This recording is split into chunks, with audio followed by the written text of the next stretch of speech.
പ്രൈസലോ കർത്താവിൻ്റെ അതിപരിശുദ്ധമായി നാം വാഴ്ത്തപ്പെടട്ടെ. ഈ നല്ല സമയത്ത് ഓർത്ത് ദൈവത്തെ സ്തുതിക്കുകയും വാഴ്ത്തുകയും ചെയ്യുന്ന വിവിധ സ്ഥലങ്ങളിലും രാജ്യങ്ങളുമായിരുന്ന ദൈവവചനം കേൾക്കുന്ന എല്ലാ പ്രിയപ്പെട്ടവർ കർത്താവായ യേശുക്രിസ്തുവിന്റെ വിലയേറിയ നാമത്തിൽ എൻ്റെ സ്നേഹവന്ദനം.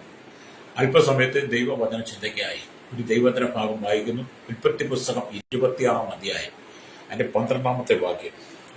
ഇസഹാക്ക് ആ ദേശത്ത് വിതച്ചു, ആ ആണ്ടിൽ 100 മേനി വിളവ് കിട്ടി. യഹോവ അവനെ അനുഗ്രഹിച്ചു, അവൻ വർദ്ധിച്ച് മഹാധനവാനായി തീർന്നു.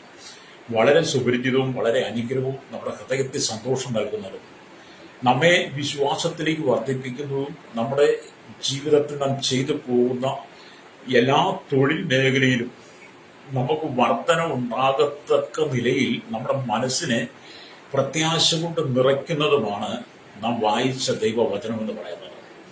വളരെ മനസ്സിരുത്തി നിങ്ങൾ ആ വചനം വായിച്ച് ധ്യാനിച്ചിട്ട് വേണം നിങ്ങൾ പ്രാർത്ഥിക്കുക എന്ന് പറയുന്നത്.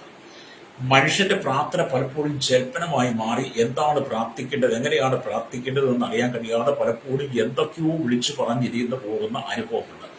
പലപ്പോഴും പ്രാർത്ഥനയിൽ ഉറങ്ങിപ്പോയിട്ട് എന്തൊക്കെയോ പിച്ചും പേയും വിളിച്ചു പറയുന്നവരുമുണ്ട്. അല്ലേ? അങ്ങനെയുള്ള സാഹചര്യങ്ങളൊക്കെ നാം മനസ്സിലാക്കിയിട്ട് നമ്മുടെ പ്രാർത്ഥനയ്ക്കകത്ത് സുബോധം ഉണ്ടായിട്ട് നാം ചെയ്യാൻ പോകുന്ന പ്രവൃത്തി എന്താണോ അതിനകത്തൊരു 100 മേനി വിളവ് നിങ്ങൾ ഉദ്ദേശിച്ചുകൊണ്ട് വേണം നിങ്ങൾ പ്രാർത്ഥിക്കാനിരിക്കാൻ. അല്ലേരിയ 100 മേനി വിളവ് ആഗ്രഹിച്ചാണ് നിങ്ങൾ പ്രാർത്ഥിക്കാൻ ഇരിക്കുന്നെങ്കിൽ നിങ്ങൾ ഒരിക്കലും ജീവിതത്തിൽ പരാജയപ്പെട്ടു പോകുകയില്ലെന്ന് ദൈവത്തിന്റെ പരിശുദ്ധാത്മാവ് നിങ്ങളുടെ സമയത്ത് ശക്തമായി ദൂത് പറയുക. അല്ലേരിയ ഇവിടെ ഇസഹാക്ക് ഗരാരിൽ വന്ന് പാർത്ത സമയം, അല്ലേരിയ ഗരാരിൽ വന്ന് പാർക്കുമ്പോൾ താൻ ചില പ്രതിസന്ധികളെ പ്രതികൂലങ്ങളെയൊക്കെ തരണം ചെയ്യേണ്ടി വന്നുവെന്ന് ആമൻ ഉൽപ്പത്തി പുസ്തകം 26-ാം അധ്യായം അതിന്റെ അല്ലേരിയ 6 തൊട്ടുള്ള വാക്യങ്ങൾ താഴോട്ട് വായിച്ചു കാണാൻ കഴിയുന്നുണ്ട്. അങ്ങനെ ആ ദേശത്തെ രാജാവ് അബീമേലെക്കിൽ നിന്നൊരു സഹാനുഭൂതി ഇസഹാക്കിന് കിട്ടിക്കഴിഞ്ഞ് ഇസഹാക്ക് എന്ത് ചെയ്തു, അവിടെ വിത്ത് വിതച്ചു. അല്ലേരിയ താൻ വിതച്ചു, ആ ആണ്ടിൽ തന്നെ 100 മേനി വിളവ് കിട്ടിയെന്നാണ്. പ്രൈസലോ താന് ആ തരിശു ഭൂമിയിൽ ഒരു വിളവും പ്രതീക്ഷിച്ച് കാണത്തില്ല. പക്ഷെ എങ്കിലും വിശ്വാസത്തോടെ താൻ മുന്നോട്ടുള്ള യാത്രയ്ക്ക് അതിന് പിന്നോക്കം പോകാതെ യാത്രയെ മുന്നോട്ട് തന്നെ വെച്ചുകൊണ്ട് വിത്ത് വിതയ്ക്ക്. അത് വിശ്വാസമാണ്. ആ വിതച്ച വിതയാണ് അത് 100 മേനി കിട്ടി. ദൈവനെ വർദ്ധിച്ചു മഹാധനവാനാക്കി തീർത്താലേ ഉള്ളൂ വായിച്ചത്. ഈ വാക്തത്വ വചനം നിങ്ങളുടെ ജീവിതത്തിൽ നിറഞ്ഞു നിൽക്കണം. അല്ലേരിയ ഞാൻ നിങ്ങളോട് പറയട്ടെ, നിങ്ങൾ എന്ത് ജോലി ചെയ്താൽ, നിങ്ങൾ ബിസിനസ് ചെയ്യുകയാണെങ്കിൽ അതിന് 100 മേനി വിളവാണ് നിങ്ങൾ കാണേണ്ടത്. ബിസിനസ് വർദ്ധിച്ച് അത് വിശാലമായി തീരണം. നിങ്ങൾ ക്ഷീരമേഖലയിൽ പണിയെടുക്കുന്ന വ്യക്തിയാണെങ്കിൽ നിങ്ങളുടെ കന്നുകാലിക്കൂടുകൾ ആടുമാടുകളിൽ അത് വർധന വേണ്ടി നിങ്ങൾ പ്രാർത്ഥിക്കണം. നിങ്ങളൊരു കാർഷികനാണെങ്കിൽ നിങ്ങളുടെ കാർഷിക മേഖലയിൽ വലിയ ഫലം ഇസഹാക്കിനെ പോലെ കാണുവാൻ നിങ്ങൾക്ക് കഴിയണം. അല്ലെങ്കിൽ നിങ്ങളുടെ മക്കൾ പഠിക്കുമെന്ന കുഞ്ഞുങ്ങളാണെങ്കിൽ നിങ്ങളുടെ മക്കൾക്ക് എപ്പോഴും 100% മാർക്കിന് വേണ്ടി വേണം നിങ്ങളുടെ കുഞ്ഞുങ്ങൾക്ക് വേണ്ടി നിങ്ങൾ പ്രാർത്ഥിക്കാൻ. അല്ലെങ്കിൽ എങ്ങനെയും ജയിക്കട്ടെ, എന്തെങ്കിലും കിട്ടട്ടെ എന്ന് പറഞ്ഞാൽ പോരാ. ചില ഭവനങ്ങളിലൊക്കെ ചില കാർഷികരും ഒക്കെ സംസാരിക്കുമ്പോൾ ആ കർഷകൻ വരെ ഇരിക്കട്ടെ പാസ്റ്റർ, നിൽക്കട്ടെ, കിട്ടുന്നതാകട്ടെ എന്ന് പറയണം. അങ്ങനെയല്ല ദൈവത്തിന് അങ്ങനെ ഒരിക്കലും പഠിപ്പിക്കും. കിട്ടുന്നതാകട്ടെ പ്രയോജനപ്പെടില്ല, അങ്ങനെയല്ല. നമുക്ക് 100 മേനി വേണം. എന്ത് ചെയ്താലും വിശ്വാസത്തിന്റെ പൂർണ്ണത, 100 എന്ന് പറയുന്ന പൂർണ്ണതയിൽ നമ്മളെപ്പോഴും ഉറച്ചു നിൽക്കണം. എങ്കിലേ നമ്മുടെ വിശ്വാസം വളരുവാൻ ഇടയാകുള്ളൂ. ഇവിടെ വചനം പറയുന്നത് വിതയുടെ കാര്യം തിരുവെഴുത്തിൽ ആദ്യമായിട്ട് രേഖപ്പെടുത്തുന്നത് ഈ ഭാഗത്താണ്. വിതയെക്കുറിച്ച് ആദ്യമായിട്ട് രേഖപ്പെടുത്തുന്നത് ഇവിടെ വെച്ചാണ്. അല്ലേരിയ അതുപോലെ 100 മേനി വിളവ് ലഭിച്ച കാര്യത്തിലും ഇവിടെയാണ് പറയുന്നത്. വിളവിനെ കുറിച്ചും അത് 100 മേനി കിട്ടിയെന്നും വിതച്ചതിനെ കുറിച്ചും വേദപുസ്തകത്തിൽ ആദ്യത്തെ ഭാഗത്ത് നമ്മൾ വായിക്കുമ്പോൾ നമ്മുടെ വിശ്വാസത്തിന്റെ ആദ്യകാലം തൊട്ട് പ്രാരംഭകാലം തൊട്ട് അല്ലെങ്കിൽ നിങ്ങളുടെ വിശ്വാസം വർദ്ധിക്കാൻ വേണ്ടിയിട്ടാണ്. എന്നാൽ ഇന്നത്തെ കാലഘട്ടത്തിൽ പലപ്പോഴും പലരും ഉൽപ്പത്തി പുസ്തകം തുറന്നുപോലും നോക്കാത്തവരുണ്ട്. ഉൽപ്പത്തി പുസ്തകം തുറന്നുപോലും നോക്കാത്തവർക്ക് ഈ വിത്തും വിതയും വിളവും വർധനവും ഒന്നും കാണാൻ കഴിയില്ല. അതുകൊണ്ടാണ് ഞാൻ പറയുന്നത്, നിങ്ങൾ സത്യവേദ പുസ്തകം ആദ്യം മുതൽ അവസാനം വരെ, സത്യവേദ പുസ്തകം എന്ന് പറയുന്നത് ഒന്നേ ഉള്ളൂ. അതിനകത്ത് 66 പുസ്തകങ്ങളുണ്ട്. 66 പുസ്തകങ്ങൾ ഉൽപ്പത്തി തൊട്ട് വെളിപ്പാട് വരെ.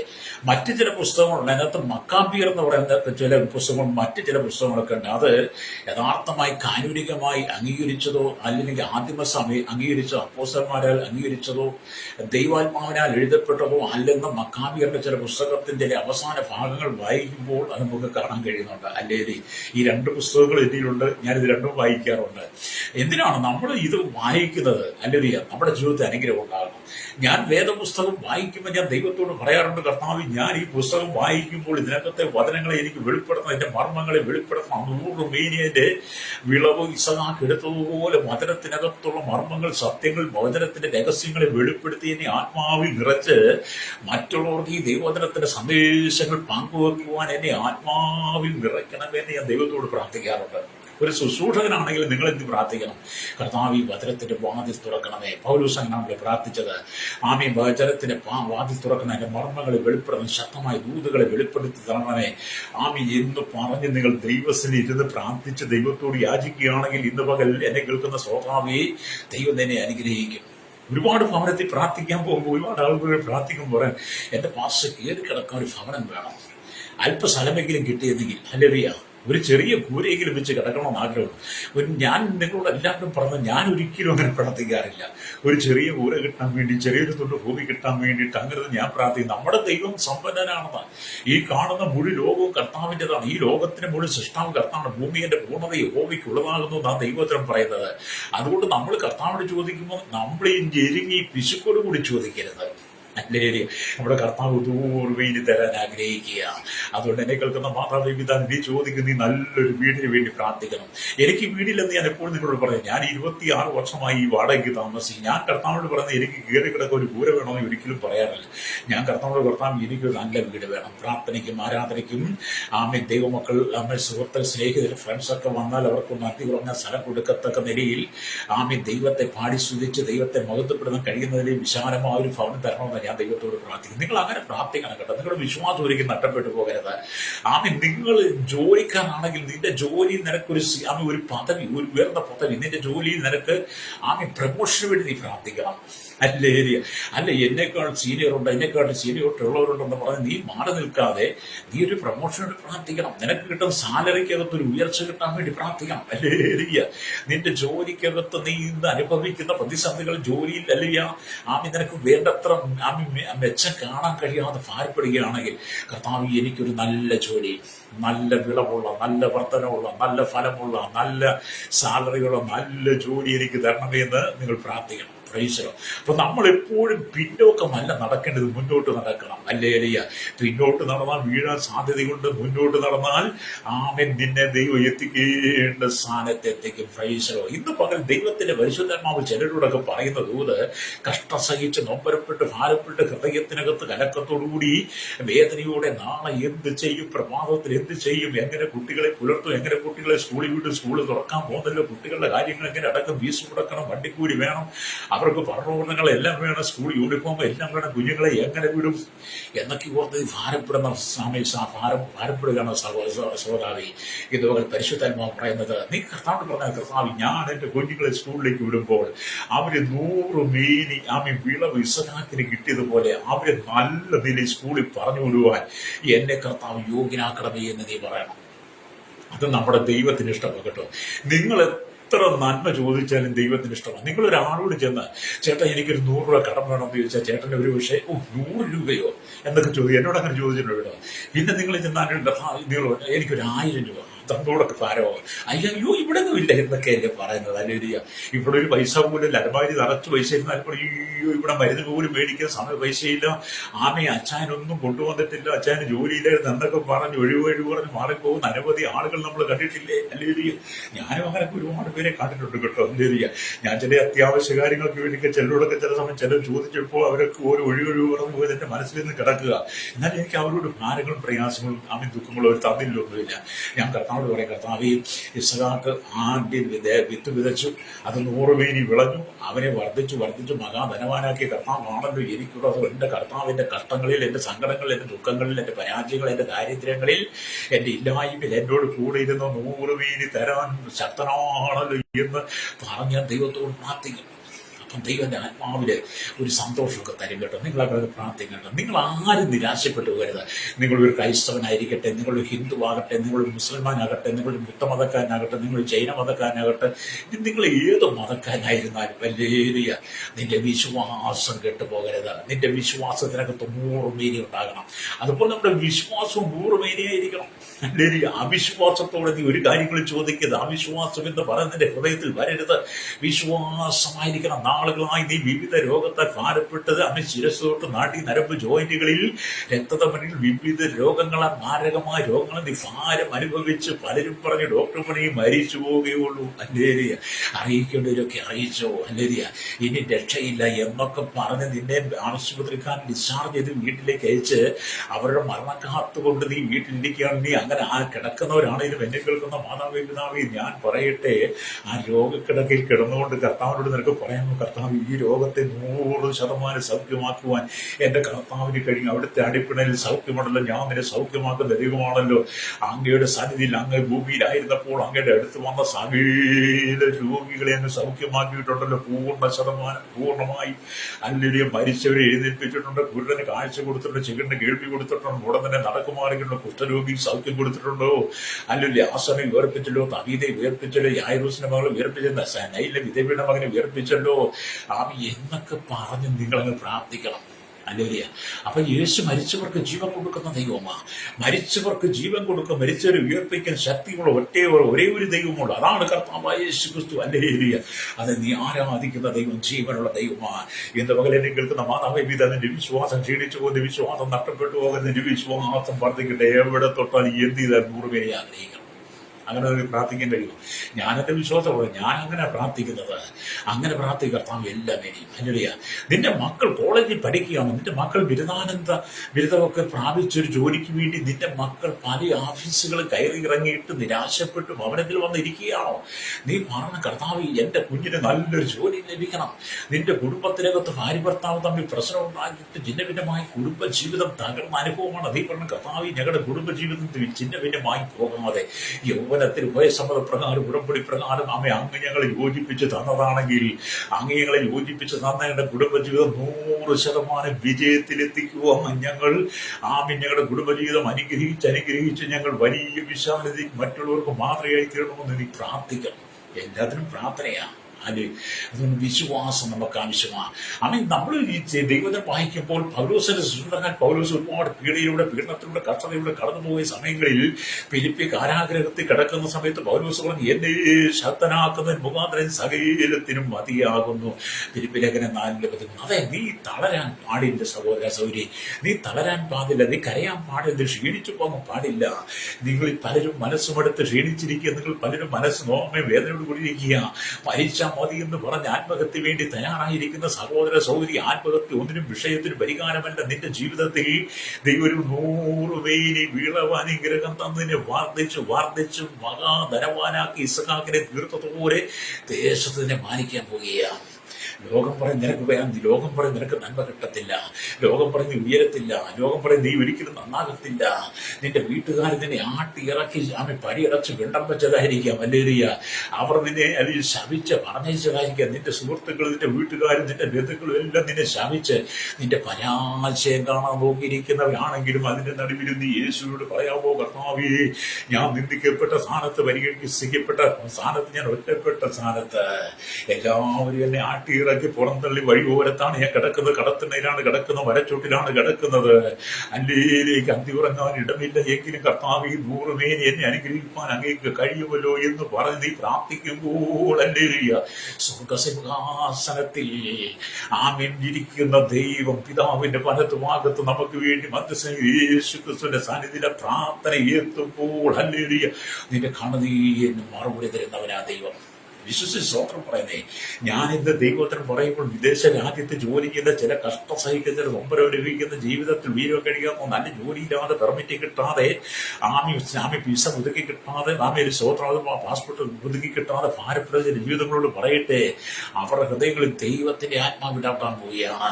സ്വന്തം സഹോദരങ്ങളെ, സ്വന്തം ഭാര്യയും മക്കളെ നാട്ടിൽ നിന്ന് വിദേശത്തേക്ക് കൊണ്ടുപോകാൻ കഴിയാതെ വിസ അനുവദിച്ച് കിട്ടുന്നത് വിദേശ എംബസികളിൽ അത് തടസ്സമായി നിൽക്കുന്നുണ്ടെങ്കിൽ ഇന്ന് പകൽ പരിശുദ്ധാത്മാവ് പറയുകയാണ്, മിസ്രൈമിൽ നിന്ന് പുറപ്പെട്ടു വന്ന ഇസ്രായേൽ ജനം അല്ലേരിയ കഴിഞ്ഞ 430 വർഷം അവർ മിസ്രൈമിൽ അടിമകളായിരുന്ന മിസ്രൈമിൽ കിടക്കുന്ന ഇസ്രായേലിന്റെ കരച്ചിലിത് കേട്ട ദൈവം, അവരുടെ കണ്ണുനീര് കണ്ട ദൈവം മോശയും അഹരോനെ അയച്ചു. ഹല്ലേലൂയ. എന്നെ ആരാധിപ്പാൻ എന്റെ ജനത്തെ വിട്ടയക്കാൻ ഫറവോനോട് പറഞ്ഞിട്ടും ഫറവോന്റെ ജനത്തെ വിട്ടയച്ച ഫറവോന്റെ ഹൃദയം കഠിനമായി. എന്നാൽ ദൈവം പല ബാധകൾ അയച്ചിട്ട് ഫറവോന്റെ ഹൃദയത്തിന് മാറ്റം വന്നാൽ അവസാനം ഇസ്രായേലത്തെ മിസ്രൈമിൽ പുറപ്പെടുവിച്ച് ആ പുറപ്പാടിനകത്ത് അവർ ആദ്യം കാണുന്നത് ചെങ്കടലിൽ തടസ്സമാണ്. ഹല്ലേലൂയ. ചെങ്കടലിൽ തടസ്സമായിരുന്നെങ്കിൽ അവർ നിലവിളിച്ചെങ്കിൽ ഹല്ലേലൂയ ചെങ്കടലിനെ രണ്ടായിട്ട് വിഭാഗിച്ച് ഇസ്രായേൽ യാത്ര ചെയ്ത 100% ആളുകളെയും ആടുമാട് കന്നുകാലികളെയും ചെങ്കടലിൽ കടത്തുവാൻ അനുവദിച്ചത്. തുടർന്ന് അവരുടെ ജീവിതയാത്ര അനുഭവ പ്രതികൂലങ്ങളെ പ്രതിസന്ധികളെ അവർ തരണം ചെയ്യേണ്ടി വന്നു. അതിനെയെല്ലാം അതിജീവിക്കുവാൻ ദൈവം അവരെ ശക്തിപ്പെടുത്തിയില്ലേ? അങ്ങനെ വാഗ്ദത്ത ദേശമായിരിക്കുന്ന കനാനിൽ എത്തുവാൻ ഇസ്രായേലത്തെ ഒരുക്കി കൊടുത്ത ദൈവം നിന്നോട് ഇന്ന് പകൽ പറയുകയാണ്, നിന്റെ ഈ പുറപ്പാട്, നിന്റെ ജീവിതയാത്രയിൽ ചില തടസ്സങ്ങളും പ്രയാസങ്ങളും പ്രതിസന്ധികളും വെല്ലുവിളികളും കടന്നു വരും. നിന്നെ തകർക്കുവാൻ, നിന്നെ ഉടയ്ക്കുവാൻ, നിന്നെ നശിപ്പിക്കുവാൻ പിശാച് പല പദ്ധതികളുമായി വരും. ഹല്ലേലൂയ. അതിന്റെ നടുവിൽ മാതാവേ പിതാവേ നീ മടുത്തു പോകരുത്. മുഴങ്കാലും മടക്കിയിരുന്ന ദൈവസനെ പ്രാർത്ഥിച്ച് ആത്മാവിൽ നീ ദൈവസനെ ഇരുന്ന് പ്രാർത്ഥിച്ചുകൊണ്ട് വചനമാകുന്ന വിത്ത് നിന്റെ ആദരങ്ങൾ കൂടെ നീ വിതച്ചിട്. ദൈവം അതിൽ 100 മേനി വിളവ് തരും. വിശ്വാസം കരമടിച്ച് ദൈവത്തെ ശ്രദ്ധിച്ചാട്ടെ. ഇന്ന് പകൽ ദൈവം നിങ്ങൾ ചില കുടുംബത്തെ അനുഗ്രഹിക്കാൻ പോവുകയാണ്. നിന്റെ കുടുംബത്തിന്റെ ശാപം മാറുക, നിന്റെ കുടുംബത്തിന്റെ ബന്ധനം വരിക, നിന്റെ കുടുംബത്തിന്റെ കെട്ടുകൾ പൊട്ടുവാൻ, നിന്റെ കുടുംബത്തെ നാളുകളാൻ ഞെരുക്കുന്ന സാത്താന്റെ തന്ത്രത്തിന് അവിടെ പാലിയത്ത് നിന്റെ കുടുംബത്തെ നീ വിടുവിക്കാൻ പോവുകയാണ്. അല്ലെങ്കിൽ രാപകലോളം അധ്വാനിച്ചിട്ട് ഒന്നും കയ്യിൽ മെച്ചമില്ലാതെ, നാളുകൾ അധ്വാനിച്ചിട്ട് ഒന്നുമില്ലാതെ കുടക്കമത്തി വെച്ച് വെള്ളമൊഴിച്ചതുപോലെ എന്റെ ജീവിതം തകർന്ന് തരിപ്പണമായിരിക്കുകയാണോ? ഇന്ന് പകൽ പരിശുദ്ധാത്മാവ് പറയുകയാണ്, കുടക്കമത്തി വെച്ച് വെള്ളമൊഴിച്ച് തരിപ്പണമായതുപോലെ ആയിത്തീരാതെ നിന്റെ മൺകുടാരമാകുന്ന ശരീരത്തിനകത്ത് ദൈവം ചില നന്മകൾ കൊണ്ട് നിറയ്ക്കാൻ പോവുകയാണ്. ഇന്ന് പകൽ പരിശുദ്ധാത്മാവ് പറയുന്നത്, ദൈവം നിന്നെ അനുഗ്രഹിപ്പാൻ ആഗ്രഹിക്കുന്നു, ദൈവം നിന്നെ ശക്തീകരിക്കാൻ ആഗ്രഹിക്കുകയാണ്. നിന്റെ കഷ്ടത മാറ്റുവാൻ, നിന്റെ സങ്കടം മാറ്റുവാൻ, നിന്റെ ദുഃഖം മാറ്റുവാൻ ദൈവം ആഗ്രഹിക്കുകയാണ്. ജോലിയില്ലാതെ ഭാരപ്പെടുന്ന സഹോദര സഹോദരി, ദൈവം നിനക്ക് ഉന്നതമായി നിന്നൊരു ജോലി തരുവാൻ ആഗ്രഹിക്കുന്നു. ഉന്നതമായ ഒരു ജോലി തരിക മാത്രമല്ല, ഏറ്റവും ശ്രേഷ്ഠമായ സാലറി തരുവാൻ ആഗ്രഹിക്കുന്നു. ഹല്ലേലൂയ. ഇന്ന് പകൽ നിന്റെ കഷ്ടത മുഴുവൻ മാറ്റുവാൻ ദൈവം ആഗ്രഹിക്കുക. കരമടിച്ച് ദൈവത്തെ വിശ്വസിക്കാൻ കഴിയുമോ? ഞാൻ ഈ പ്രഭാതത്തിൽ ദൈവസന്നിധിയിൽ പ്രാർത്ഥിച്ചു ദൈവനോട് പറഞ്ഞു, ചിലരൊക്കെ ഞാൻ അനുഗ്രഹിക്കാൻ പോവുകയെന്ന് പറഞ്ഞു. കർത്താവിനോട് പറഞ്ഞു, ഞാൻ ചിലരൊക്കെ അനുഗ്രഹിക്കാൻ പോവുകയാണ്. അതുകൊണ്ട് നീ ഒരു അനുഗ്രഹത്തിന്റെ ഒരു മെസ്സേജ്, ഒരു നന്മയുടെ മെസ്സേജ്, നിന്റെ മെസ്സേജ് കേൾക്കുന്നവർ എന്റെ വചനമാണ് കേൾക്കുന്നത്. എന്റെ വചനയുടെ ഹൃദയത്തിന്റെ ആഴങ്ങളിൽ ആ വചനം ചെന്നിട്ട് അവിടെ ഒരു 100 മേനി വിളവ് കിട്ടത്തക്ക പോലെ അനുഗ്രഹത്തിന്റെ സന്ദേശം അവർക്ക് കൈമാറാൻ പറഞ്ഞപ്പോൾ ഞാൻ ദൈവത്തോട് ചോദിച്ചു, എന്താണ് കർത്താവ് ഇവരോട് പറയേണ്ടത്? അപ്പോൾ ദൈവം പറഞ്ഞത്, ആദിയിലെ വിതയെ കുറിച്ച്, ആദിയിലെ വിത്തിനെ കുറിച്ച്, അത് 100 മേനി കിട്ടിയത്, അത് വർദ്ധിച്ച് മഹാധനവാനായി മാറിയ ഒരു വ്യക്തിയുണ്ട് വേദപുസ്തകത്തിൽ. അബ്രഹാമിന്റെ മകനായിരിക്കുന്ന ഇസഹാക്ക്. അബ്രഹാമിന് 100ാമത്തെ വയസ്സിൽ അവനെ കൊടുത്തതാ. അവന്റെ യൗവനകാലം നിരാശപ്പെട്ട് സങ്കടപ്പെട്ട് ദുഃഖത്തിലായി പോകാതെ അവന്റെ ജീവിതത്തിൽ അനുഗ്രഹത്തിന്റെ കലവറ തുറന്നു കൊടുത്തൊരു ദൈവമാണ് ഞാൻ. ആകാശത്തിന് കിളിവാതിൽ തുറന്ന് സ്ഥലം പോരാതെ വരുവോളം അവരെ നന്മ കൊണ്ട് നിറച്ച ദൈവമാണ്. ആകാശത്തിലെ സകല ആത്മീയ അനുഗ്രഹത്താലും ഞാൻ ഇസഹാക്കിനെ നിറച്ചവന്. അതുകൊണ്ട് നീ ജനത്തിന് നല്ലൊരു സന്ദേശം നൽകാൻ പറഞ്ഞു. അപ്പൊ എനിക്കും ദൈവത്തിൽ എനിക്കും ഒരു സന്തോഷമായി. ഞാനും ഒരുപാട് കഷ്ടതയിലൂടെ കടന്നു പോവുകയാണ്. അപ്പൊ കർത്താവിനോട് പറഞ്ഞു, നിനക്കും ഞാനൊരു 100 മേനി തരാൻ പോവുകയാണ്. അതേ സഹോദര, ദൈവം നിനക്കൊരു 100 മേനി തരാൻ പോവുകയാണ്. പഠിക്കുന്ന കുഞ്ഞുങ്ങളോട് പറയട്ടെ, നീ 100 മേനി വിജയത്തിന് വേണ്ടി 100 മേനി. ചിലരൊക്കെ ജയിച്ചാൽ മതി, ജയിച്ചല്ലോ, അങ്ങനല്ല. 100 മേനി പഠിക്കുന്ന എല്ലാ വിഷയത്തിനും A+ മേടിക്കാൻ നിനക്കൊരു ചിന്തയുണ്ടാകണം. എല്ലാ വിഷയത്തിനും നിനക്ക് നല്ല ഫസ്റ്റ് ക്ലാസ് കിട്ടണം നീ ആഗ്രഹിക്കണം. കഴിഞ്ഞ പരീക്ഷയ്ക്ക് ഒരു പെൺകുഞ്ഞുണ്ട് കേട്ടോ, നല്ല കുട്ടിയാ. ഹല്ലേലൂയ. അവൾ ഈ ക്രൈസ്തവ വിശ്വാസിയല്ല, മറ്റൊരു മതവിശ്വാസിയാ. ഹല്ലേലൂയ. ആ കുട്ടി അല്ലെങ്കിൽ ഞാനീ പറയുന്ന ഈ മെസ്സേജ് ഒക്കെ കേൾക്കാറുണ്ടായിരുന്നു. എങ്ങനെയും എൻ്റെ ഫോണിൽ അത് കണ്ടു. ഒരിക്കലും അതിൻ്റെ ഒരു മെസ്സേജ് അതിനെ ടച്ച് ചെയ്തു. ചെറിയ കുട്ടിയെ +2 പഠിക്കുന്നത്. ആ കുട്ടി അതൊക്കെ കഴിഞ്ഞിട്ട് എന്നെ വിളിച്ചിട്ട് പറഞ്ഞു, മകളെ എനിക്ക് വേണ്ടി ഒന്ന് പ്രാർത്ഥിക്കണം. ഞാൻ ചോദിച്ചു, എന്താണ് വിഷയം? ആ കുട്ടി പറഞ്ഞു, ഞാൻ പഠിക്കുക, എനിക്ക് മാത്സ് ഭയങ്കര പ്രശ്നമാണ്. മാത്സ് എത്ര പഠിച്ചാലും തലയിൽ കീറുന്നില്ല. എനിക്ക് മാത്സ് ജയിക്കുമില്ലെന്ന് അറിയത്തില്ല. ഞാൻ ചോദിച്ചു, ബാക്കി ബാക്കിയുള്ള വിഷയങ്ങളൊക്കെ എനിക്ക് A+ കിട്ടും. അപ്പൊ മാത്സിന് മാത്രമാണ് നീ പരാജയപ്പെടുന്നത്. ഇല്ല, നിന്നെ മാത്സ് ദൈവം വിജയിപ്പിക്കും. നിന്റെ ബുദ്ധിയെ ദൈവം തുറക്കും. കണക്ക് വായിച്ച് പഠിക്കും, കണക്ക് എഴുതി പഠിക്കും. അത് നിന്റെ മനസ്സുകൊണ്ട് ധ്യാനിക്കുമ്പോൾ നീ കർത്താവ് യേശുക്രിസ്തു പറയുന്ന, കർത്താവ് ഈ ഒരു ആത്മീയമായ ജ്ഞാനം എനിക്ക് തന്ന് ഇതെന്റെ ഓർമ്മയിലേക്ക് എന്റെ ബുദ്ധിമുട്ടിലേക്ക് തന്ന് ഞാൻ പരീക്ഷയ്ക്ക് പോയിരിക്കുമ്പോൾ എന്റെ ഈ തരുന്ന ക്വസ്റ്റനെല്ലാം ഞാൻ നന്നായിട്ട് വായിച്ചിട്ടത് മനസ്സിലാക്കിയിട്ട് മനസ്സിലെത്തി അത് എഴുതുവാൻ എനിക്ക് കൃപ നൽകണമെന്ന് പറഞ്ഞ് പ്രാർത്ഥന കുഞ്ഞിനെ ബലപ്പെടുത്തി. എന്നിട്ട് ഞാൻ പറഞ്ഞു, നീ എപ്പോഴും എന്നെ വിളിച്ചോളാൻ പറഞ്ഞു. അല്ലെ, നിന്റെ പരീക്ഷയുടെ ദിവസം എല്ലാം നീ പരീക്ഷയ്ക്ക് പോകുമ്പോൾ എന്നെ വിളിച്ചോ, പരീക്ഷയ്ക്ക് പോകുന്ന വീട്ടിൽ നിന്ന് ഇറങ്ങുമ്പോൾ എന്നെ വിളിച്ചാൽ പ്രാർത്ഥിക്കാം. ആ കുട്ടി അങ്ങനെ വിളിച്ചു കേട്ടോ. അങ്ങനെ വിളിച്ച് ആ കുട്ടി പ്രാർത്ഥിക്കാൻ തുടങ്ങി. ഞാൻ അവൾക്ക് വേണ്ടി പ്രാർത്ഥിക്കാൻ തുടങ്ങി. അവിടെ വിശ്വാസം പ്രവർത്തിച്ച് പരീക്ഷകൾ ഓരോന്നും കഴിഞ്ഞ് വരുമ്പോൾ എന്നോട് പറയും, എന്റെ മക്കളെ ഇന്ന് ഭയങ്കര എളുപ്പമായിരുന്നു പറഞ്ഞു. അപ്പൊ എനിക്ക് ഭയങ്കര സന്തോഷമാണ്. ഞാൻ പറഞ്ഞു, നിനക്ക് 100 മേനി വെളുപ്പാനം ദൈവം തരും, നിനക്ക് 100 മേനി വിജയം ദൈവം തരുമെന്ന് പറഞ്ഞു. അതെ, ദൈവം നിനക്കൊരു 100 മേനി തരാൻ പോകുകയാണ്. നിന്റെ കഷ്ടതകളെ മാറ്റാൻ, നിന്റെ സങ്കടങ്ങളെ മാറ്റുവാൻ, നിന്റെ കണ്ണുനീര് മാറ്റുവാൻ, നിന്റെ ദുഃഖങ്ങൾ മാറ്റുവാൻ, നീ അനുഭവിക്കുന്ന വേദന മാറ്റുവാൻ ദൈവം ആഗ്രഹിക്കുക. നിന്റെ മകളുടെ വിവാഹം നടക്കാതെ, നിന്റെ മകന്റെ വിവാഹം നടക്കാതെ 6 അനുഭൂതി പെണ്ണ് കണ്ട് അനുഭൂതി ചെറുക്കം കണ്ടിട്ടും ഒരു മറുപടിയില്ലാതെ അല്ലെങ്കിൽ നീ ഭാരപ്പെടുന്ന വ്യക്തിയാണോ? ഇന്ന് പകൽ നിന്റെ കുടുംബത്തിന്റെ ആ ബന്ധനം അഴിച്ച് ലോകം പറഞ്ഞ് നിന്റെ മകന്റെ വിവാഹം നടക്കത്തില്ല, മകളുടെ വിവാഹം നടക്കത്തില്ലെന്ന് പറഞ്ഞ സ്ഥാനത്ത് ദൈവം പുതിയ വലിയ അനുഭവത്തെ 100 മേനി വിളവെന്ന് പറഞ്ഞ ചില പുതിയ അനുഭവത്തെ തലമുറയില്ലാതെ നീ ഭാരപ്പെടുകയാണോ? ഒരു തലമുറയെങ്കിലും കിട്ടിയാൽ മതി എന്ന് പറഞ്ഞ് നീ പ്രാർത്ഥിക്കാറില്ലേ? ചെല്ല് പ്രാർത്ഥിക്കുന്നു, എന്റെ ഭാഷ എനിക്ക് ഒരു കുഞ്ഞിനെങ്കിലും ദൈവം തന്നാൽ മതി എന്ന്. ഞാനവരോട് പറയാം, അങ്ങനെ നിങ്ങൾ പ്രാർത്ഥിക്കരുത്. അത് സ്വാഭാവികമായിട്ട് അവരെ കുറ്റം പറഞ്ഞിട്ട് കാര്യമില്ല. കല്യാണം കഴിഞ്ഞ് വിവാഹം കഴിഞ്ഞിട്ട് വർഷങ്ങൾ കാത്തിരുന്ന് ഒരു കുഞ്ഞില്ലാതെ ഭാരപ്പെടുന്നവർ അവർക്കൊരു കുഞ്ഞ് കിട്ടിയാൽ മതി. അവരുടെ ആഗ്രഹം അതാ. ഒരു കുഞ്ഞിനെ കൈ കിട്ടിയതിനെ ലാളിച്ച് വളർത്തി ഓമനിച്ച് സ്വന്തം മകനാണ്, സ്വന്തം മകളാണ്, ഞാനൊരു അമ്മയാണ്, ഞാൻ അപ്പനാണെന്ന് പറയാൻ എല്ലാ മാതാപിതാക്കളും ആഗ്രഹിക്കുന്നുണ്ട്. അതുകൊണ്ട് ഞാൻ പറയും, നിങ്ങൾ പ്രാർത്ഥിക്കുന്നതൊക്കെ നല്ലതാ. നിങ്ങൾ ചോദിക്കുന്നത്, നിങ്ങൾ ഒരു കുഞ്ഞിനെ, നിങ്ങളൊരു സൊസൈറ്റി ആകാൻ പ്രാർത്ഥിക്കാൻ പറയും. നിങ്ങളൊരു സൊസൈറ്റി, ഒരു കുഞ്ഞെന്ന് പറഞ്ഞ സ്ഥാനത്ത് ദൈവം നിങ്ങൾക്ക് അനവധി കുഞ്ഞുങ്ങളെ തരട്ടെ, അല്ലെങ്കിൽ അങ്ങനെ നിങ്ങൾ പ്രാർത്ഥിക്കണമോ? ഞാൻ എല്ലാം ഇരട്ടി, എല്ലാം സമയം 100 മേനിയാണ് ദൈവം തരുന്നത്. നമുക്കറിയാം, ഒരു കുഞ്ഞിന് വേണ്ടി പ്രാർത്ഥിച്ച സൗകര്യമാർ 2 കുഞ്ഞുങ്ങളെ പ്രസവിച്ചിട്ടില്ലേ, 3 കുഞ്ഞുങ്ങളെ പ്രസവിച്ചില്ലേ, 4 കുഞ്ഞുങ്ങൾ ഒറ്റ പ്രസവത്തിൽ 4-5 കുഞ്ഞുങ്ങളെ പ്രസവിച്ച സൗകര്യമാനല്ലേ, 12 കുഞ്ഞുങ്ങളെ വരെ പ്രസവിച്ചിട്ടുണ്ടല്ലോ. അവരുടെയൊക്കെ മനസ്സിന്റെ സന്തോഷം എന്താണ്? എന്ത് പകൽ ഈ വചനം കേൾക്കും, നിന്റെ മനസ്സിന്റെ കെട്ട് പൊട്ടണം, നിന്റെ ഹൃദയത്തിന്റെ വേദന വഴിയണം. പലപ്പോഴും നിനക്ക് ഉയരുവാൻ കഴിയാതെ, നിനക്ക് നന്മ പ്രാപിക്കാൻ കഴിയാതെ, നിനക്ക് ഉയർച്ചയുടെ പടവുകൾ, ഉയർച്ചയുടെ ചൂടുകൾ കയറി ചെല്ലുവാൻ കഴിയാതിരിക്കും. നിന്റെ മനസ്സിന് ചില അന്ധവിശ്വാസം ബന്ധിച്ചിരിക്കുകയാണ്. ഇന്ന് പറയുന്ന ഈ അന്ധവിശ്വാസം പുറത്തു വന്നിട്ട് പറയണം, ഹല്ലേലൂയ, ഇസഹാക്ക് ആ ദേശത്ത് വിതച്ചു, ആ ആണ്ടിൽ 100 മേനി വിളവ് കിട്ടി. യഹോവ അവനെ അനുഗ്രഹിച്ച് അവൻ വർദ്ധിച്ച് മഹാധനവാനായി തീർന്നു. അതുകൊണ്ട് നിങ്ങൾ കർത്താവ് ഈ അബ്രഹാമിന്റെ, ഇസഹാക്കിന്റെ, യാക്കോബിന്റെ മകളായി എനിക്ക് 100 മേനി തരാൻ അങ്ങ് വിശ്വസ്തനാണല്ലോ എന്ന് പറഞ്ഞ് നീ വിതയങ്ങോട്ട് തുടങ്ങ്. പ്രാർത്ഥനയിൽ അങ്ങോട്ട് മുട്ടുമടക്ക്, ദൈവവചനം വായിക്ക്, ധ്യാനിക്കും, വചനത്തിന്റെ ഹൃദയത്തിനകത്ത് ഹൃദയസ്ഥമാക്കിയെടുക്ക്. വചനം നിന്റെ നാവുകളുടെ പുറത്തേക്ക് വരട്ടെ, അല്ലെങ്കിൽ പ്രാർത്ഥനയുടെ ശബ്ദത്തിന്റെ പുറത്തേക്ക് വരട്ടെ. അല്ലെങ്കിൽ ദൈവം നിന്നെ അനുഗ്രഹിക്കും. എനിക്കറിയാം, ഒരുപാട് കണ്ണുനീരോടെ കടന്നു പോകുന്ന ഒത്തിരി സഹോദരൻ, ജീവിതത്തിൽ ഏറ്റവും കൂടുതൽ കഷ്ടം സഹിക്കുന്ന ഒരു കൂട്ടരാരാന്ന് പറയുന്നത് സഹോദരിമാരാ കേട്ടോ. അപ്പൊ നിങ്ങൾ ഞാൻ സഹോദരന്മാർക്കുണ്ട്, പക്ഷേ ഏറ്റവും കൂടുതൽ ഭാരം അനുഭവിക്കുന്ന സഹോദരിമാരാ. എന്താന്ന് ഞാൻ പറയാം, ഏറ്റവും കൂടുതൽ ഭാരമായി സൗകര്യമാർ അവർ ഒരു കുടുംബജീവിതത്തിലേക്ക് പ്രവേശിച്ചു കഴിഞ്ഞാൽ പിന്നെ ആ മാതാപിതാക്കളോടൊപ്പം നിൽക്കുന്ന സമയത്ത് എനിക്ക് മാതാവുണ്ട്, പിതാവുണ്ട്, സഹോദരനുണ്ട്, എന്നെ പോറ്റാനും പുലർത്തുവാൻ, എൻ്റെ കഷ്ടങ്ങൾ കേൾക്കുവാൻ, എൻ്റെ ആവശ്യങ്ങൾ നടത്തി തരാനൊക്കെ അവരുടെ ഒരു വിശ്വസം. പക്ഷെ കുടുംബജീവിതത്തിലേക്ക് പ്രവേശിച്ചു കഴിയുമ്പോൾ മാതാപിതാക്കളിൽ നിന്നും സഹോദരനൊക്കെ മാറി വേറൊരു ജീവിതം ആരംഭിച്ചു. പിന്നെ സഹോദരിയുടെ ഉത്തരവാദിത്വം മുഴുവൻ തൻ്റെ ജീവിതത്തിലേക്ക് പങ്കാളിയാവുന്ന സഹോദരൻ്റെ കയ്യിലാണ്. പിന്നെ ആ സൗകര്യം ഇപ്പോഴും ആ സൗകര്യം ആശ്രയിക്കുന്നത്. ചില കുടുംബങ്ങൾക്ക് വളരെ കഷ്ടതയില്ല.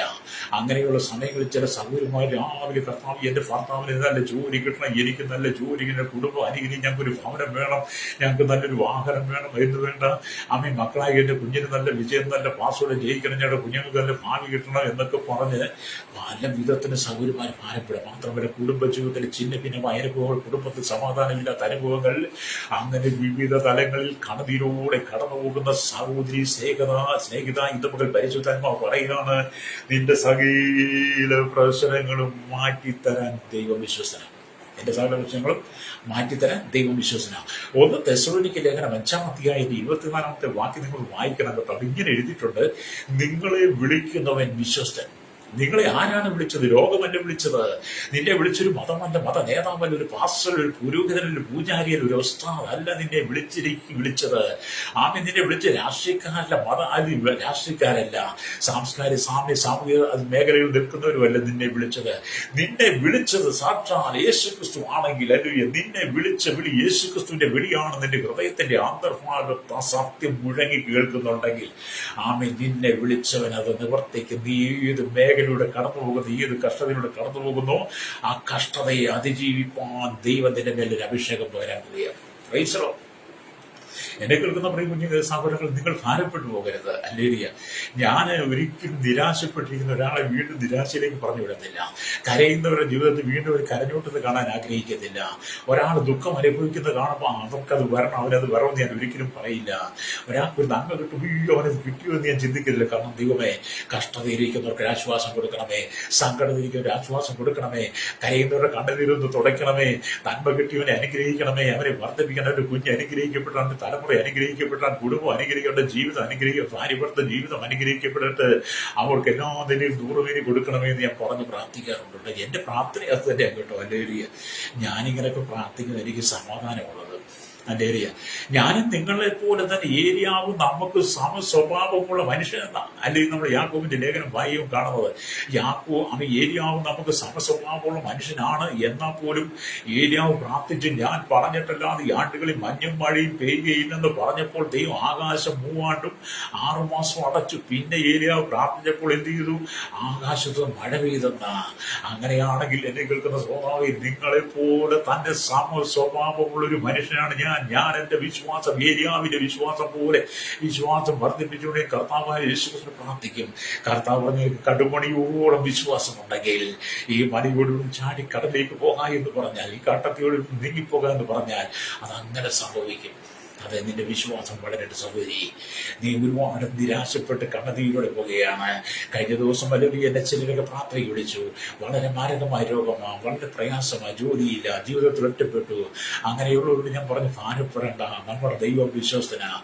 നമ്മുടെ ദൈവം വിശ്വസ്തനാണ്. അവൻ ജീവനുള്ള ദൈവമാണ്, നിന്നെ കാണുന്ന ദൈവമാണ്, നിന്നെ അറിയുന്ന ദൈവമാണ്, നിന്റെ ഹൃദയത്തിന്റെ യാന്ത്രിന്ദ്രിയങ്ങളെ അറിയുന്നവനായ യേശു. നമ്മുടെ ദൈവം നമ്മെ സദാസമയം കാണുന്നവനാണ്. അതുകൊണ്ടാണല്ലോ നമ്മൾ ജീവിക്കുന്നത്. അല്ലേലും. അതുകൊണ്ട് തന്നെ കേൾക്കുന്ന 100 എന്നത് പൂർണ്ണതയെ കാണിക്കുക. അപ്പം ഇസ്ഹാക്കിന് 100 മേനി വിളവ് കിട്ടി. അല്ലേ? 100 എന്ന് പൂർണ്ണതയെ കാണിക്കുന്നു. കർത്താവ് നൽകുന്ന സമ്പൂർണമായ അനുഗ്രഹമാണ്. അല്ലേ? അപ്പം 100 മേനി നിന്നെ അങ്ങനെ ദൈവം അനുഗ്രഹിക്കാൻ ആഗ്രഹിക്കുന്നത്.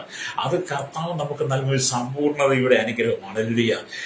ചില വിവാഹങ്ങളും ചില ജന്മദിന ആഘോഷങ്ങളിലും പരസ്പരം വന്ദനം ചെയ്യുമ്പോൾ, ചില കുടുംബങ്ങളുടെ കീർത്താമസം നടത്തുമ്പോൾ, ചില വീടിന്റെ കത്ത് പ്രാർത്ഥന നടത്തുമ്പോൾ നമ്മൾ കർത്താവേ ജനം വർദ്ധിച്ച് 100 മേനി വിളവ് ഈ കുടുംബത്തിന് കിട്ടണമേ നമ്മൾ പറഞ്ഞ് പ്രാർത്ഥിക്കാറുണ്ടല്ലോ. വിവാഹ ജീവിതം അനുഗ്രഹിക്കപ്പെടണം, കുടുംബ ജീവിതം അനുഗ്രഹിക്കപ്പെടണം, അല്ലെങ്കിൽ ഈ ഭവന ദൈവത്താൽ അനുഗ്രഹിക്കപ്പെടണം എന്നൊക്കെ നമ്മൾ പരസ്പരം നമ്മൾ പറയുന്നത്. അവിടെ 100 മേനിയാണ് നമ്മൾ ആഗ്രഹിക്കുന്നത്. അല്ലേലിയ. ഒരു 100 മേനി ദീർഘായുസ് ഉണ്ടാകട്ടെ. കർത്താവേ, ഈ സഹോദരന് ദീർഘായുസ് ഉണ്ടാകട്ടെ, ഈ സഹോദരിക്ക് ദീർഘായുസ് ഉണ്ടാകട്ടെ. അപ്പൊ 100 മേനിയാ. ദീർഘായുസ് എന്ന് പറഞ്ഞ 100 മേനി. അല്ലേലിയ. നമ്മളിപ്പോഴും പൂർണ്ണതയിൽ നിൽക്കണം. കുറഞ്ഞു പോകരുത്. അല്ലേലിയ. നമ്മൾ കുറഞ്ഞു പോകരുത്, നമ്മൾ ലജ്ജിച്ചു പോകരുത്. ആവങ്കലേക്ക് നോക്ക്, പ്രകാശിതനായുടെ മുഖമോ ലജ്ജിച്ചു പോയതില്ല എന്നാണ് 34 സംഗീതം വായിക്കുന്നത്. അതെ, നീ ആരെയാണ് നോക്കിയത്? നീ ആരെയാണ് ശ്രദ്ധിച്ചത്? ആരുടെ മുഖത്തേക്കാണ് നിന്റെ കണ്ണുകൾ ഉയർത്തിയത്? ആരുടെ മുഖത്തേക്കാണ് നിന്റെ മുഖം ഉയർത്തി നോക്കിയത്? ഈ കാണുന്ന ലോകത്തെ മുഴുവൻ സൃഷ്ടിച്ച മാനകുലത്തിന്റെ മുഴുവൻ പാപത്തെ വേണ്ടി സ്വർഗമഹിമകളെ വെടിഞ്ഞി താണ ഭൂമിയിലേക്ക് വന്ന് കാൽവറിയുടെ കൊലക്കളത്തിൽ കാലിലും പാണിയ ക്രൂശ് നമുക്ക് വേണ്ടി പരമയാഗമായി മാറിയ ഹല്ലേലൂയ. മരിച്ചടക്കപ്പെട്ട അരുമത്തിക്കാനായ യോസേഫിന്റെ കല്ലറയിൽ അടക്കി. കല്ലറയ്ക്ക് അവനെ ഒതുക്കുവാൻ കഴിഞ്ഞില്ല. 3-ാം നാൾ ശക്തിയോട് ഉയർത്തിയതിന് മംഗലക്കാരത്തിൽ മറിയിക്കുക. എമ്മോസിലേക്ക് പോയ ശിഷ്യന്മാർക്കും 11 ശിഷ്യന്മാർക്കും 500-ലധികം പേർക്കും പ്രത്യക്ഷമായി 40 നാളുകൾ സ്വർഗത്തിലേക്ക് കരയേറിപ്പോയ നമ്മുടെ കർത്താവ് മധ്യാകാശം നമുക്ക് വേണ്ടി പക്ഷപാതം ചെയ്യുന്ന ദൈവം നിന്റെ സകല കഷ്ടതയിൽ നിന്നെ ഉയർത്തുവാൻ ആഗ്രഹിക്കുകയാണ്. നമ്മൾ സംഗീതത്തെ യഹോവയെ ദാവീദിനെ സകല കഷ്ടതയെ ഓർക്കണമെന്ന് 137 സംഗീതം അതിനകത്ത് എഴുതിയിട്ടുണ്ട് കേട്ടോ. ഹല്ലേലൂയ. നമ്മൾ നമ്മുടെ കഷ്ടതയൊക്കെ പറയണം. നമ്മൾ ദൈവത്തോട് ചോദിക്കുന്ന ലജ്ജ കൂടാതെ ചോദിക്കണം. ലജ്ജ കൂടാതെ. ഈ യാചകനെ നിങ്ങൾ കണ്ടിട്ടുണ്ടല്ലേ? യാചകനെ കാണാത്തവരാരുമില്ല. അപ്പൊ യാചകന്മാരൊക്കെ അല്ലെങ്കിൽ നമ്മുടെ വീടിന്റെ പടിക്ക് വന്ന് നമ്മളെ വലിയവരത്ത് കാണുമ്പോൾ നമ്മുടെ ഈ ബസ് യാത്രയും ഒക്കെ നമ്മുടെ എനിക്ക് വന്നിട്ട് അവർ കൈ നീട്ടും. എന്റെ ഉദാഹരണം എന്നാ പറഞ്ഞത്, അവർക്ക് യാതൊരു ലജ്ജയും കൂടാതെ കൈ നീട്ടുന്നത്. അപ്പൊ നമ്മുടെ വീട്ടിൽ വന്നിട്ട് യാചകം കൈ നീട്ടുമ്പോൾ നാണിച്ചിട്ടാണ് കൈ നീട്ടുന്നത്. അവൻ കൈ നീട്ടുക എന്തിനും തരണം. ബസ്സിൽ നിങ്ങൾ യാത്ര ചെയ്യുമ്പോൾ നിങ്ങളുടെ എരികെ കിടന്ന യാചകൻ ലജ്ജിച്ചിട്ടാണോ കൈ നീട്ടുന്നത്? നിങ്ങളുടെ മുമ്പിൽ കൈ നീട്ടുക. അപ്പൊ അവൻ ലജ്ജയില്ലാതെ കൈ നീട്ടുന്നു. അപ്പം നിങ്ങൾ എന്ത് ചെയ്യും? നിങ്ങളുടെ കയ്യിലേക്ക് എടുത്ത് കൊടുക്കുന്നു. കൊടുക്കാത്ത ദുഷ്ടന്മാരും ഉണ്ട് കേട്ടോ. അല്ലേ? സ്വതന്ത്രം.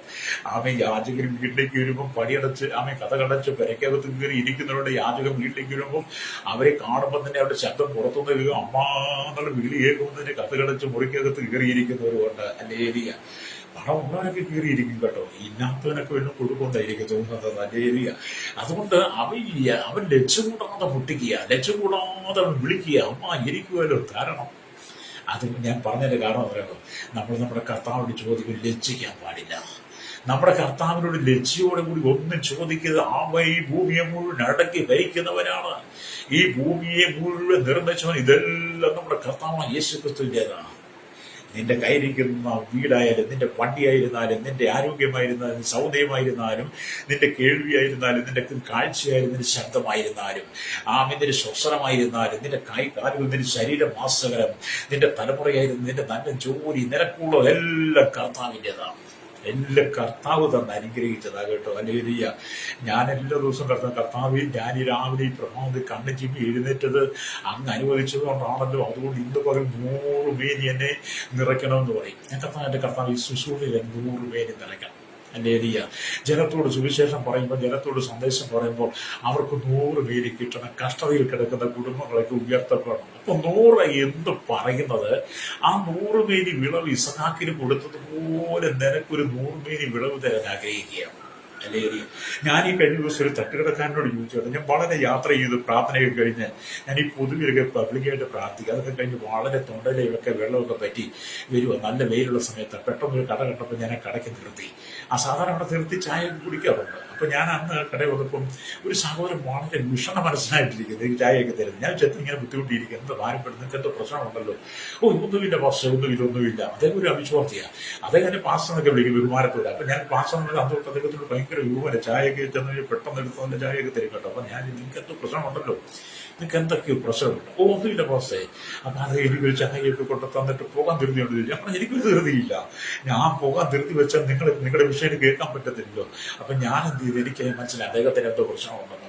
ഞാൻ അവിടെ നിന്ന് ചായ മേടിച്ച് അവിടെ കുടിക്കാനില്ല. ചായ മേടിച്ച് കുടിക്കാനിരുന്നപ്പോൾ അത് വേറൊരാൾ ചായ എടുത്ത് കൊടുത്തിട്ട് എൻ്റെ എനിക്ക് വന്നിരുന്നു. അപ്പൊ എനിക്ക് മനസ്സിലായി പ്രശ്നമുണ്ട്. അല്ലെങ്കിൽ നമ്മൾ ചില മനസ്സിലാക്കി, ചില ഹൃദയത്തെ മനസ്സിലാക്കുന്ന. അപ്പൊ അദ്ദേഹം വന്നിരുന്നു. ഞാൻ ചോദിച്ചു, എന്താ പ്രശ്നം?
ഞാൻ പറഞ്ഞ സാരമില്ല. നിങ്ങൾ വീട് വിറ്റു, മക്കളെ പഠിപ്പിച്ചു, മൂത്ത മകനെ ജോലിക്ക് വേണ്ടി ആഗ്രഹിക്കുന്നു, ഏജൻസി തരുന്നു, അനന്തര പൈസയൊക്കെ അടച്ചു, ഇതൊരു വിസ വന്നിട്ട് സാരമിനൊക്കെ പ്രാർത്ഥിക്കാവുന്നേ. അവരെ നിരാശപ്പെടുത്തി പ്രാർത്ഥിക്കുക. ദൈവം അത്ഭുതം ചെയ്യും. അത് നമ്മുടെ ദൈവം അത്ഭുതം മാത്രമല്ല. ഞാൻ അവർക്ക് വേണ്ടി പ്രാർത്ഥിച്ചു കേട്ടോ. ഹല്ലേലൂയ. ദൈവം അത്ഭുതം ചെയ്യുമായിരിക്കും. ചെയ്തെന്ന് ഞാൻ വിശ്വസിക്കുകയാണ്. പിന്നീട് വിളിച്ചിട്ടില്ല. ഹല്ലേലൂയ. അപ്പൊ നമ്മുടെ ജീവിതം എന്നൊക്കെ പറയുന്ന ഒരു അത്ഭുതമാണ്. ഈ ലോകത്തിലെ ഏറ്റവും വലിയ അത്ഭുതം എന്താ പറയുക? നമ്മുടെ ജീവിതമാണ്. ലോക അത്ഭുതങ്ങളില്ല, ലോകത്തിൽ 7 മഹാത്ഭുതങ്ങൾ ഉണ്ടെന്നൊക്കെ പലരും പറയാറുണ്ട്. ഹല്ലേലൂയ. ഉണ്ടായിരിക്കും. ഞാനും അത് വിശ്വസിക്കും. ഞാനും പ്രസംഗിക്കുകയൊക്കെ ചെയ്യാറുണ്ട്. ഞാൻ കണ്ടിട്ടില്ല, ഞാൻ പ്രസംഗിക്കുകയൊക്കെ ചെയ്യാറുണ്ട്. പക്ഷെ ഞാൻ പറയുന്ന ലോകത്തിലെ ഏറ്റവും വലിയ അത്ഭുതം എന്റെ ജീവിതമാണ്. എന്റെ ജീവിതത്തിന്റെ തുടക്കം അമ്മയുടെ ഉദരത്തിനകത്ത് ഞാൻ ഉരുവായ കാലം തൊട്ട് അമ്മയുടെ ഉദരത്തിൽ എന്നെ 9 മാസം 9 ദിവസം 9 വിനാഴികയും കർത്താവ് സൂക്ഷിച്ച് ഉദരത്തിൽ സൂക്ഷിച്ച് എന്നെ പുറത്തേക്ക് കൊണ്ടുവന്ന് എന്റെ ജീവിതത്തിന്റെ ശൈശവ പ്രായം തൊട്ട് ബാല്യം, കൗമാരം, യൗവനം, വാർദ്ധക്യത്തിൽ എത്തണം വരെയും എന്നെ സൂക്ഷിച്ചതല്ലേ ഏറ്റവും വലിയ അത്ഭുതം. അതിനിടയ്ക്ക് എന്തെല്ലാം കഷ്ടങ്ങൾ, നഷ്ടങ്ങൾ, വേദനകൾ, ദുഃഖങ്ങൾ, മരണകരമായ അനുഭവങ്ങൾ, മുറിവുകൾ, നൊമ്പരങ്ങൾ, ഒറ്റപ്പെടുത്തലുകൾ, അപമാനങ്ങൾ, പരിഹാസങ്ങൾ, എന്തെല്ലാം കടന്നു, ഞെരുക്കങ്ങൾ എന്തെല്ലാം കടന്നു വന്നു. അല്ലെങ്കിൽ മരണം ജീവിതത്തിൽ കടന്നു വന്ന് രോഗം നമ്മുടെ ശരീരത്തെ അലട്ടി, അതിന്റെ എല്ലാം നടുവിൽ ദൈവം നമ്മെ ഇത്രത്തോളം നിർത്തിയില്ലേ? അതല്ലേ ഏറ്റവും വലിയ അത്ഭുതം എന്ന് പറയുന്നത്. ഏറ്റവും വലിയ അത്ഭുതം നമ്മൾ തന്നെയാണ് കേട്ടോ. ലോകത്തിലെ ഏറ്റവും വലിയ അത്ഭുതം നമ്മൾ തന്നെയാണ്. ഞാൻ നിങ്ങൾക്ക് പ്രാർത്ഥിക്കാൻ പോവുകയാണ്. നിന്റെ ജീവിതത്തിനകത്ത് ദൈവം ഒരു അത്ഭുതം ചെയ്യും. 100 മേനി കേട്ടോ. ഹല്ലേലൂയ. 100 മേനി ദൈവം തരാൻ ആഗ്രഹിക്കുക. അതുകൊണ്ട് ലൂക്കോസ് സുവിശേഷം 15-ാം അധ്യായം 1 തൊട്ട് 6 വരെ വായിക്കും. ഒരു മനുഷ്യൻ 100 ആടുണ്ടായിരുന്നു, അതിൽ ഒന്ന് കാണാതെ പോയി. ബാക്കിയുള്ള 99 ഹല്ലേലൂയ മരുഭൂമി വിട്ടിട്ട് കാണാതെ പോയി. ഒന്നിനു വേണ്ടി പോയി. 99 ഉണ്ടല്ലോ എന്ന് പറഞ്ഞ് ഭാരപ്പെടെ കാണാതെ പോയത്. 100-ൽ കാണാതെ പോയി. 100-ൽ കാണാതെ പോയപ്പോ 100-ൽ കാണാതെ പോയി ഒന്നിന് ഏറ്റവും വില കൊടുത്തു. 100 എന്ന് പറയുന്ന പൂർണ്ണതയ്ക്കകത്തുനിന്ന് ഒന്ന് കുറഞ്ഞപ്പോൾ 100 തികയ്ക്കാൻ വേണ്ടി കാണാതെ പോയി ആടിന് വേണ്ടി തിരഞ്ഞു പോയി കാണാതെ പോയി കണ്ടുകിട്ടി തോളിലേറ്റി 100-ന്റെ കൂടെ 100 കൊണ്ടൊന്നാക്കി. ഇപ്പം നോക്കി 99 100 കൊണ്ട് 100 മേനി. ഇതാണ് 100 മേനി കേട്ടോ. അതെ, ദൈവം നിനക്കൊരു 100 മേനി തരാൻ പോവുകയാണ്. നീ ഏത് വിഷയത്തിനാണ് ഭാരപ്പെടുന്നോ ആ വിഷയത്തെ ഇന്ന് പകൽ നീ ഏൽപ്പിച്ചുകൊണ്ട് ഈ പ്രാർത്ഥനയിൽ ഞാൻ നിനക്ക് വേണ്ടി പ്രാർത്ഥിക്കുമ്പോൾ സോദാവേ, സഹോദര സഹോദരിക്ക് വേണ്ടി പ്രാർത്ഥിക്കുമ്പോൾ കർത്താവേ ഒരു 100 മേനിക്ക് നൽകണം. എന്റെ മോന്റെ വിവാഹം ഒരുപാട് മുടങ്ങിപ്പോയി. എന്റെ മോന്റെ വിവാഹം ഒരുപാട് മുടങ്ങിപ്പോയി. എന്റെ മക്കൾക്കുള്ള ഒരുപാട് ജോലി മുടങ്ങിപ്പോയി. എന്റെ നന്മകൾ ഒരുപാട് മുടങ്ങി. എനിക്കൊരു നന്മയില്ലാതെ ഭാരപ്പെടുന്നു. കർത്താവ് 100 മേനി തരണമേ. അങ്ങ് വിശ്വസ്തനാണ്. അങ്ങനെ വിളിച്ച വിശ്വസ്തൻ. അവനത് നിവർത്തിക്കും. നിങ്ങളെ വിളിക്കുന്ന വിശ്വാസം നിവർത്തിക്കും എന്നാണ് അവിടെ എഴുതിയിരിക്കുന്നത്. 1:5 പറഞ്ഞാൽ അതെ, ദൈവം ഒരു അത്ഭുതം ചെയ്യും. അവൻ അത്ഭുതം മാത്രമേ. വിശ്വാസം ഉണ്ടെങ്കിൽ എന്നോട് പ്രാർത്ഥിക്കും. പരിശുദ്ധയുടെ നല്ല ദൈവം ഈശ്വരക്ക് പിതാവേ, അനുഗ്രഹിക്കപ്പെട്ട നല്ല സമയത്ത് വചനം കേട്ടുകൊണ്ടിരിക്കുന്ന കേരളത്തിൽ, ലോക രാജ്യങ്ങൾ 800 കോടി ജനത്തിന്റെ നന്മയ്ക്കും അനുഗ്രഹത്തിനും വിരുദ്ധനായി പ്രാർത്ഥിക്കുന്നു. ഇസ്രായേൽ ദേശത്തിൽ വിത്ത് വിതച്ച് അയാട്ടി 100 മേനി വിളവ് കിട്ടി. അവൻ വർദ്ധിച്ച് മഹാധനവാനായി തീർന്നതുപോലെ കർത്താവ് ഇന്ന് വർക്കൽ ഈ വചനം കേൾക്കുന്ന പ്രിയ മാതാപിതാക്കളെ, സഹോദരങ്ങളെ, എല്ലാ പ്രിയപ്പെട്ട ദൈവങ്ങളിൽ എത്തിക്കുകയാണ്. അവരുടെ ജീവിതത്തിലെ കഷ്ടങ്ങൾ, പ്രയാസങ്ങൾ, ദുരിതങ്ങൾ, ദുഃഖങ്ങൾ, ഏത് വിഷയത്തെ ഭാരപ്പെടുന്നു അതിനകത്തൊരു 100 മേനി വിളവ്, ഒരു 100 മേനി ഫലം കൊടുത്തവരുടെ ഹൃദയത്തിന്റെ കടന്നീര് ദുഃഖത്തെ മാറ്റണമേ. ഒരു ആശ്വാസം കൊടുക്കണം, പ്രത്യാശ കൊടുക്കണമേ. സകലത്തിൽ വരും ദൈവനീതി വെളിപ്പെടുത്തിയ യേശു ക്രിസ്തുവിന്റെ വിലയേറിയ നാമത്തിൽ തന്നെ ആമേൻ, ആമേൻ, ആമേൻ. ദൈവം നിങ്ങളെ സമൃദ്ധിയായിട്ട് അനുഗ്രഹിക്കട്ടെ കേട്ടോ. ആമേൻ. സ്തോത്രം.